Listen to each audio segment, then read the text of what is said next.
Hi guys, my name is Joe and welcome to Fighting Words, the martial arts library. And on this channel I review martial arts books and talk about other martial arts related subjects. Today I'm going to be reviewing a book called Mind Gym. This was originally written in 2001 and its authors are Gary Mack and David Casstevens.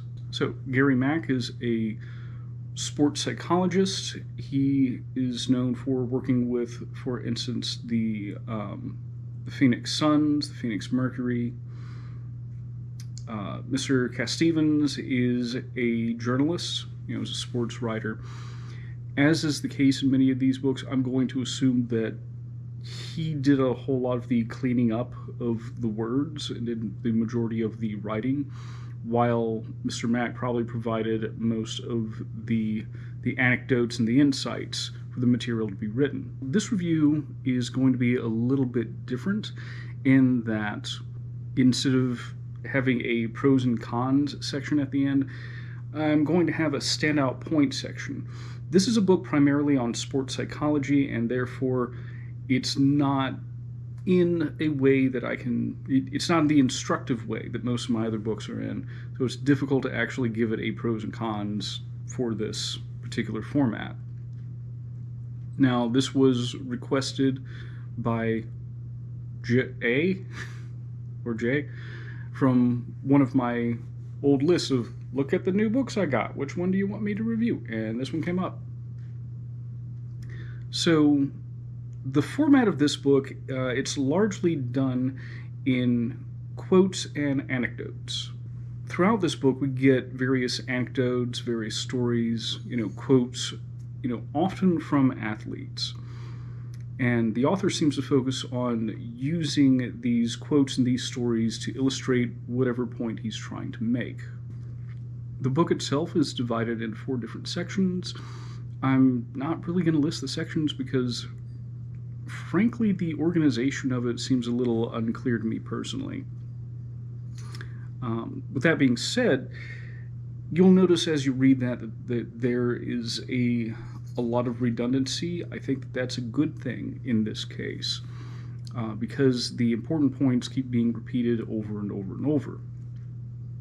They're simply given different coats of paint by all the different quotes and all the different formats. Now, there's a lot that gets talked about in here about, getting out of your own way, giving yourself permission to win, figuring out what you're afraid of and overcoming that fear, recognizing when it's time to perform, being focused on the action. To that end, the author likes to use things like acronyms, like SMART.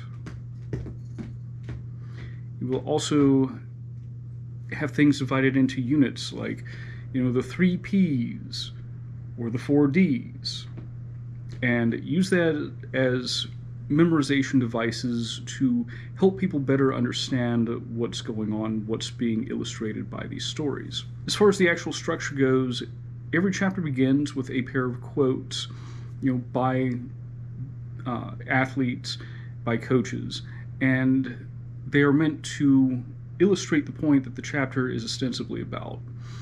And each chapter ends with, very brief paragraph, usually just 2 or 3 sentences, that is sort of like an italicized summary or a call to action. For instance, one chapter will say, invest yourself in a positive and can-do attitude, and there's a lot of things like that in this book.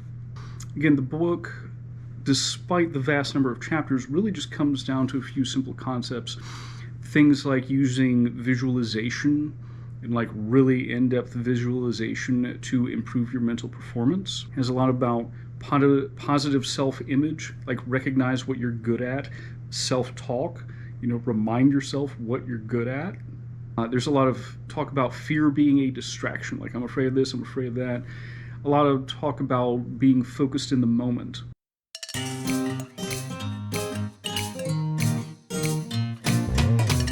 As far as the standout points of this book go, one thing that I've mentioned throughout is that the organization itself is somewhat unclear. There are chapters that have themes, but there's a lot of overlap between the different chapters.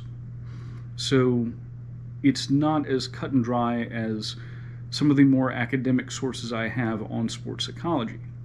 The content itself, I think, is valuable.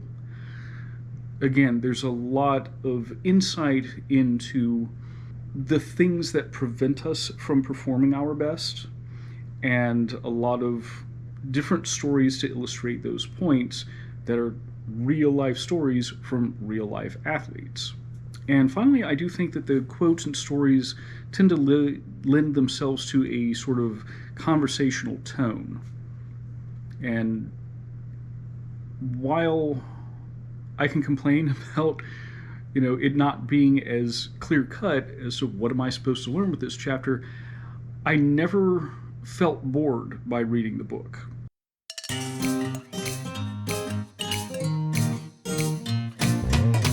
So who would I recommend this to?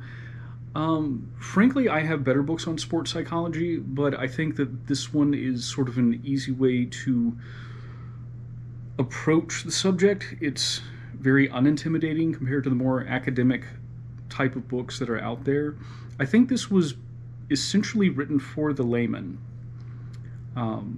for the everyday person, even if you're not an athlete, even if you don't participate in competitions, even if you don't imagine yourself in a self-defense situation.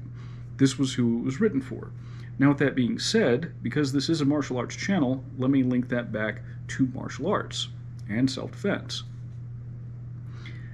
This is about performing under pressure. And obviously, that's going to be useful whether you are simply having a hard day at training, whether you are entering a big competition, or whether you're concerned about performance in an uncontrolled environment like a mugging or something like that. I think a lot of the visualization and positive self-talk and mental preparation things from this book could be useful to us as martial artists.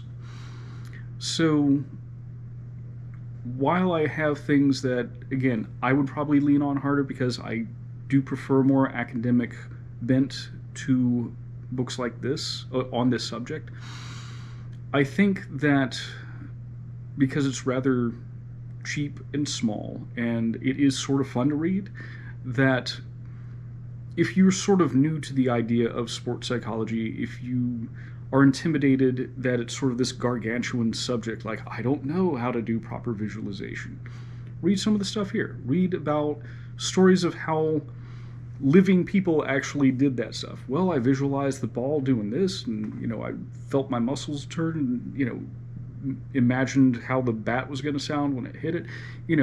Learning from the experience of these high-level performers can help us as martial artists, or just people in general in everyday life. So that's my recommendation. I know this was a bit off the beaten path from what I generally cover, but again, if you are a martial artist, the mental side of the game is going to be a big part of what we do. So I would suggest, even if it's not this book, to invest into something in sports psychology. Anyway, that's all I have for now, and I'll see you guys next week. Thank you.